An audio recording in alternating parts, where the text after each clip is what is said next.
Chris, you want to start it off? Sure. What you got? Riding the rail at a show is overrated. Didn't you just say this recently? Maybe. Yeah, that's okay. We can talk about it again. Well, I just checked the list and that was on the list. I'm really outsourcing my brain today. Yeah. For the first time ever, riding the rail at a show is super overrated. Yeah. The mix is not great. Getting there, I do remember doing this one. Damn. Yeah. You know what? We'll go to Jack and we'll come back to you, see if you can come up with a different one. Good call. Jack, you have an unpopular opinion? Wait, so just to be clear, riding the rail is like the front row. Oh, at a that's stage. what that is? Yeah, like where you're like literally on the barrier that's separating the crowd from the stage. All right, so I had a bunch of different things that I thought that was. None of them it has correct. nothing to do with cocaine. Well, sometimes there's a lot of cocaine involved. It has a lot to do with cocaine. Yeah. I can neither confirm nor deny that was one of my options. I honestly thought you were talking about the monorail thing downtown, like riding the monorail. Jack has never been to a jam band show. That's clear, guys. He plays jazz. You'll have to forgive him. Oh God, I can't do. That's like my worst fear. I think is being like crushed in with all of these people and not being able to get out. I can't do that. Yeah, I'm in the back. Yeah, 100%. I if I'm not in the way back, I'm by the soundboard because that's where the best sound is to me. And it's like how you just slowly take the microphone away from Jack. It's just like. Well, wait. So I guess my unpopular opinion is that riding the rail. Yeah. Riding the rail should not mean the first row at the concert. It should mean what I thought it should mean. What did you think it means? Has good cocaine addiction. No, I can neither confirm nor deny that. Although say no to drugs. But that's my unpopular opinion. I think riding the rail should mean you're riding the monorail to a super fun, kid-friendly Disney concert. I don't know who taught this guy how to be a musician, but wow. Oh man. It was the public school system. Oh yeah, clearly. This dude would still fucking give speeches at DARE classes. All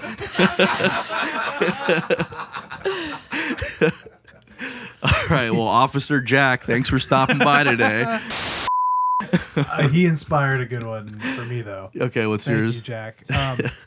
The Jacksonville Monorail is one of the most useless pieces of public transport that exists in any city I've ever seen.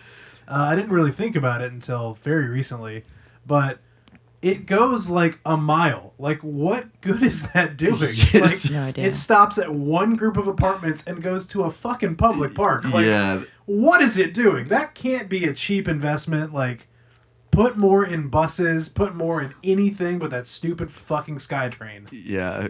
Have you ever ridden that before? I rode it once at Art Walk, and I thought the exact same thing. I don't know if that's even an unpopular opinion. I think that might be a popular opinion that the thing is stupid. Yeah, totally. I rode it one time for an art walk, like right before I moved here. We were like, Chelsea was working for, like, doing some work for this nonprofit, and they told us to ride that rail to get around downtown, and we did, and it was like there was nobody on it, and it's very like wobbly and unstable. It doesn't feel very comfortable, and like you're really high up in the air. What they're trying to do what Miami did, which is like they have I forget what the exact term for it is. But we call it the people mover. and it actually gets pretty packed, and it's not very efficient, but it goes around downtown. It's above the city, and it just go, and it's like real sketch. Maybe that's what Jacksonville is going for. That's my favorite ride at Disney, the People Mover ride. It's like the lazy river, but without the water. God damn it, Jack! This dude. All aboard. Where's your train whistle? Oh my god, dude. Yeah. Yeah, Jack, come to every podcast, dude. You're gonna be like the punching bag. I'll give him the key. He's the new Gene. Yeah, he's a new Gene. All I'm gonna say is Donna Deegan should have run on the sole fact that we need to make the monorail great. And that's the clip, guys. I love it. Oh, man. Okay. What's your unpopular opinion, Tori? This is so stupid. I'm afraid to say this because my friends are gonna stop talking to me. But I think Ed Sheeran is overrated, and I don't like his music. Okay, that's fair. I know, but people are gonna have a serious issue with me as soon as I get home and they hear this. So, so I only know of the songs that are like on the radio. I haven't done like a deep dive on Ed Sheeran, but I mean, I think he's a great singer, and he can play the guitar adequately enough to write tunes. His music hasn't really hit me one way or the other, so I don't know. But that is super unpopular. People love him. I know, and like his music, like there's no doubt, like he's a very talented artist. Like he totally deserves to be where he is. I just personally don't care for his voice or his face or his music at all. So you don't like Irish people? Is that what we're saying here? I just, okay. So I was in the car the other day and I was with a friend and I changed the station when the Ed Sheeran song came on. I didn't know it was Ed Sheeran. I listened to it for like 10 seconds and I was like, I don't like this. And I changed it. And she was like, oh my God, go back. What are you doing? Like, you just turned off Ed Sheeran. I'm like, oh, I guess I don't like Ed Sheeran. And she was so angry. I went and listened to all of his songs and I was like, yeah, no, I don't like this shit at all. I would not listen to this or pay attention to this at all if I didn't know he was famous and know who he was. Yeah. Don't like it. I get that. I'm sorry. I just feel like he's one of those, like, he, does the looping and singing thing. I feel like he was just on a bar gig one day, and now he's on stadium gigs, and he doesn't know how he got there. Because he's playing, like, he's a decent singer, he's a decent looper, he can play chords. He's doing what all of us are doing. I think someone, like, transported him there. Like, I don't know how he... I mean, he's not doing what all of us are doing in the sense that he's, built this huge brand and now is selling out stadiums, right? And he writes... built it. I mean, yeah, but they built it around him, right? So there's like a, he's an artist in every sense of the word. Like, he covers the full spectrum.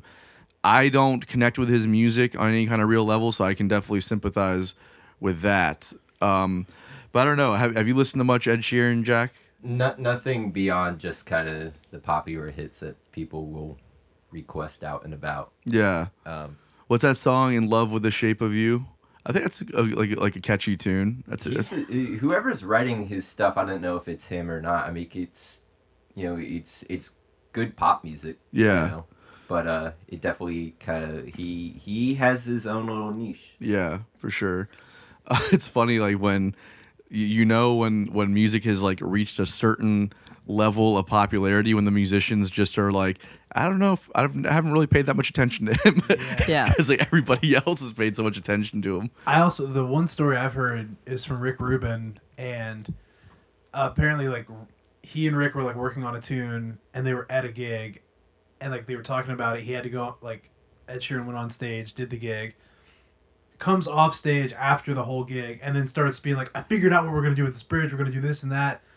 And like, he was like out there thinking about his tune the whole time. He was kind of like phoning in the performance and just like, all right, I'm going to do my loops, I'm going to sing my words, and I'm thinking about like something completely like not present at all. I don't dislike that though. I think that's totally fair. I mean, performing is like its own kind of sacred space, right? And if you're out there just like studio work in front of 60,000 people, I think that's bullshit. And I don't like that. I think just go out and perform and set your stupid 4-chord song on the side and let Rick Rubin figure out what he wants to do with it, and just go out there and play your stupid loop song for people and then come back and then talk about it. Don't be like, I got 60,000 people paying hundreds of dollars a ticket, and I'm going to go out there and go, the shape of you.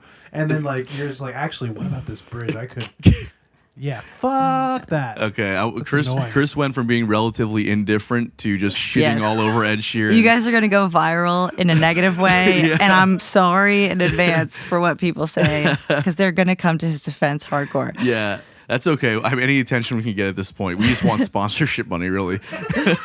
No, but I am curious about that too, because like I think that phoning it in is not good, obviously, especially when people are paying a lot of money to see you perform and the songs that they love. But if you can autopilot your gig, okay, in the name of of trying to work something out creatively. It's not like he's dealing with personal shit that he's just like, well, fuck this audience. It's literally like, I have a new idea that you might love, so I'm gonna give you a performance that you're gonna accept while I'm working some shit out in my head to bring to you that you will probably really enjoy down the line.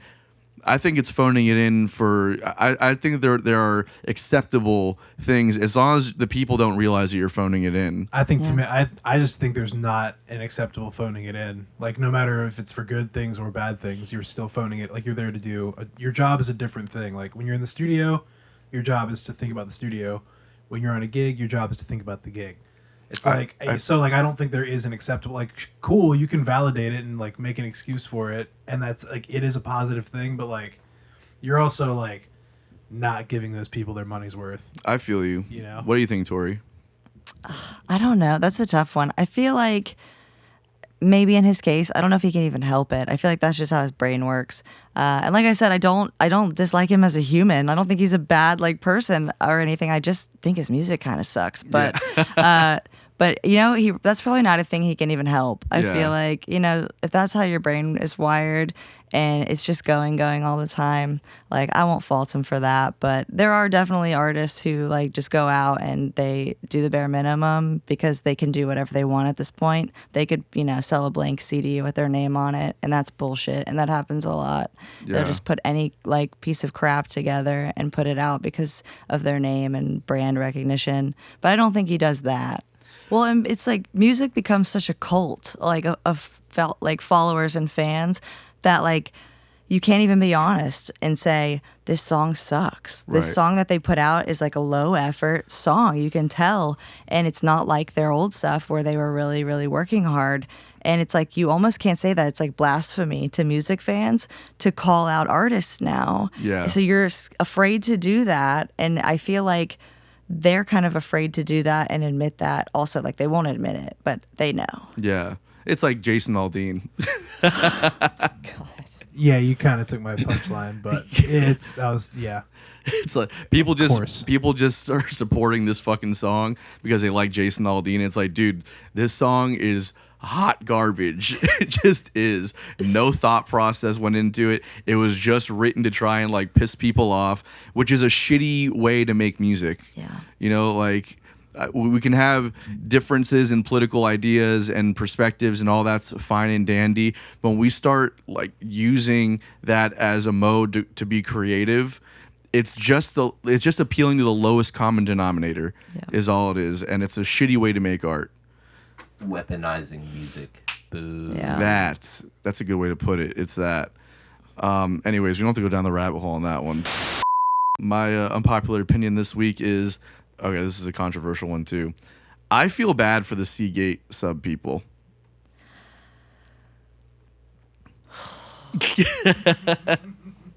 Let's take, and here's my justification, okay? Let's take out the fact that there was a lot of corners that were cut, and that these were billionaires and people that, you know, whatever. At the end of the day, you know, they were confronting a real fear of their life ending in a moment before the whole thing went down.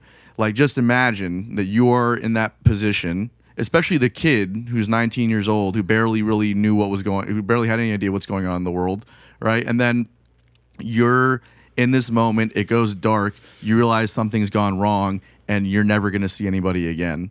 That's terrifying. I don't care who you are. You have to feel some kind of compassion for that moment, right? So at first I was so sad. Like, I could barely watch any of the coverage because I was like, oh my God, like suffocating is like my worst fear. Like, I can't imagine, because we thought that they ran out of oxygen. I was like, oh my God. And I was so upset I couldn't even watch it. And it didn't matter to me, like, you know, that who the people were. I think when I got really angry was when I found out that the taxpayers had to foot the bill for the search and rescue. That's when I got pissed off. But as far as the people are concerned, like, yeah, of course, like, you put yourself in that position and you just imagine like what it's like to feel like terror and fear. So I definitely felt bad for them. I think my empathy dissolved when I found out how much it costs to search and rescue for these idiots. And then I got really angry. Yeah. I mean, yeah. I mean, resources for search and rescue, regardless of who it is, cost a lot of money, right? I mean, people go out every day. The Coast Guard especially go out every day looking for people that are drowning or have gone missing or something. Yeah. So. Yeah, I mean, like, obviously, loss of life, you're sympathetic towards, and you mourn that. But it's like one of those things. It's like, when loss of life happens at a super dangerous event, that was like a thing that could happen, like with like space travel and astronauts, or like NASCAR or base jumping. It's like that is like a very real outcome of like one of those things, and it's like I don't know that billionaires quite grasp that. I feel like they're just like, we get what we paid for, like we can have whatever we want, and like I feel like in most industries there's like a kind of acceptance of like, okay, this is dangerous, like we're really getting into something here, but we're trying to push the boundary or something. Like I feel like these people were just like, this is another thing I can buy and do, and so like I don't know if they like really realized what they were signing up for, and like maybe they did, but there's like this kind of perception of like, this is just something we can do for a vacation, or like this is like we can go do this when no one else can. Yeah, okay. So I've been presented that argument too, and yeah, people do understand to an extent what they're signing up for, or sometimes they don't, and it's just like you're not thinking about the consequences. I don't think that ignorance is a reason to discount like a true primal fear that happens in the moment when you're confronting like certain death. Especially in the manner like it not, let's say it did implode, okay, and it was instant, they didn't even realize that it happened. There's still like a moment where you're confronting the fact that we're not coming back to the surface and we don't know how we're going to die, and all of that anxiety and fear in that moment. Any one of us could have been in a similar situation, maybe not that one in particular, but in one that we didn't fully understand the consequences and that we're confronted with those feelings. Yeah, I think that's just the extra layer that gets people, is like when people like get into these dangerous situations, like they kind of have a certain reverence for like the magnitude of what they're undertaking, whereas I feel like they didn't, which kind of adds this just layer of like, oh shit, like because they might not have taken in, and then they get to that place of that like kind of final, just like before the end kind of thing. There's almost like a higher gap of just like, I don't know. Yeah, I feel you. What do you think, Jack? I mean, it's horrible what happened to the people, and I think a lot of feelings should be directed not towards the people that passed away, but towards the people that should have done something better and not cut corners. Yeah, to totally. Prevent this. Also, this could be a real opportunity for Ringo Starr to reignite his career with Yellow Submarine. I wouldn't call it that. But...